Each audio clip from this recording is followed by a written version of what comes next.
ہر قسم کے روحانی جسمانی مسائل اور وظائف کے لیے پیر اقبال قریشی چینل کو سبسکرائب کریں۔ نحمده ونصلي ونسلم على رسوله الكريم اما بعد فاعوذ بالله من الشیطان الرجیم بسم اللہ الرحمن الرحیم۔ شعبان کے 6 تاریخ کا ایک ایسا عمل آپ کو بتاؤں گا جو جادو کو جڑ سے آپ کی زندگی سے ختم کر دے گا۔ جادو ایک ایسا نقصان دہ فعل ہے جو انسان کو دنیا میں نقصان دیتا ہے، اور مد مقابل جو ہے ہمیشہ اپنا غصے کا اظہار وہ کرتے ہوئے جب آپ پہ قدرت نہیں رکھ سکتا تو پھر وہ جادو کا سہارا لیتا ہے، اور یہ زمانہ قدیم سے چلا آ رہا ہے۔ حضرت موسیٰ علیہ السلام کے دور میں جادو بہت عروج پہ تھا، اس لیے اللہ تبارک و تعالی نے حضرت موسیٰ علیہ السلام کو جو ہے وہ ایسے معجزات عطا فرمائے جو جادو کا توڑ اور تدارک کرتے تھے۔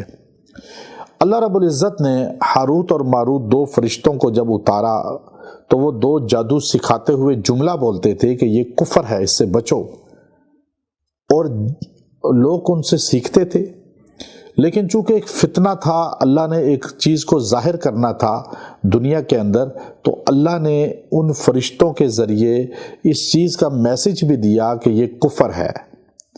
اب لوگ سیکھ کر جادو کرتے تھے، تو جادو کے لیے جو لفظ بولا قرآن حکیم میں سورہ بقرہ کے اندر، یفرق بین المرء والزوج، کہ میاں بیوی میں تفریق کا باعث بنتا تھا، یعنی انسانوں میں تفریق کا باعث بھی جادو بنتا ہے۔ زیادہ تر نااتفاقیاں ہوتی ہیں، گھر ٹوٹ جاتے ہیں، اور اس کی علامات میں یہ چیزیں شامل ہیں۔ اب غصہ آئے گا، ڈپریشن رہے گا، اور پھر مال روک دیا جائے گا، تجارت میں خسارہ، صحت میں خسارہ، یعنی آپ کو ہر قسم کی چیزوں میں، یہاں تک کہ مرد کی بندش بھی کر دی جاتی ہے کہ وہ طاقت کے لحاظ سے کمزور ختم ہو جائے۔ عورت کی اولاد کی بھی ہو جاتی ہے جادو سے رکاوٹ۔ تو جادو خالی بیماریوں کا باعث نہیں ہے، بلکہ آپ کی ہر چیز کو باندھ دیا جاتا ہے۔ سرکار دو عالم حضرت محمد صلی اللہ علیہ وسلم پہ بھی جادو ہوا، اور باقاعدہ طور پہ احادیث صحیح موجود ہیں۔ تو آپ دیکھیے کہ اس کا جو توڑ ہوا وہ اللہ نے قرآن حکیم کے ذریعے کیا۔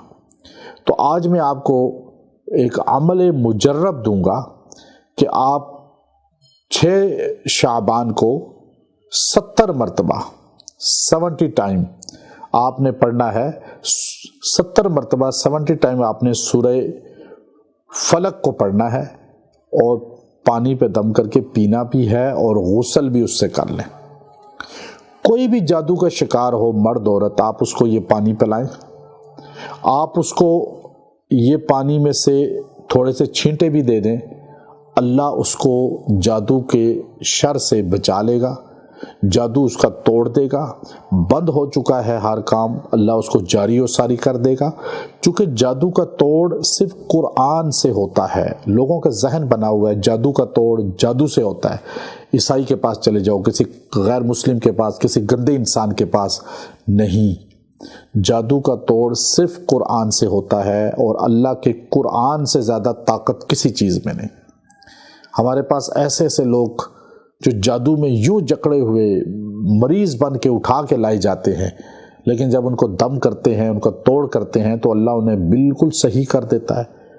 لیکن ہم چونکہ اس کو شو نہیں کرتے، ہم اس کی ویڈیو بنا کے اوپن نہیں کرتے کہ فلاں مریض کا علاج ہو گیا، فلاں کو یہ شفا مل گئی، حالانکہ اتنی بڑی تعداد ٹوکن لے کے پورا دن ویٹ کرتی ہے۔ 800 900 1000 بندہ، 1200 بندہ یہاں مرد عورتیں، اور ایسے آتے ہیں، لیکن الحمدللہ پرسکون واپس جاتے ہیں۔ لیکن ہم ان کو ایڈورٹائزمنٹ اس لیے نہیں کرتے کہ یہ شفا اللہ نے ان کو دی ہے۔ ہم تو صرف اللہ کے قرآن کے محافظ بن کے ان کو وظیفہ بتاتے ہیں۔ تو شفا اللہ کے قرآن میں ہے، یہ یقین جتنا مضبوط ہوگا اتنا ہی آپ کے کام کو اللہ تکمیل کو پہنچائے گا۔ یہ عمل آپ کریں، اس کے بعد جب آپ کو خطرہ ہو کہ جادو ہے تو آپ یہ عمل کر سکتے ہیں، انشاءاللہ اس کی تاثیر آپ کو نظر آئے گی۔ وآخر دعوانا ان الحمد للہ رب العالمین۔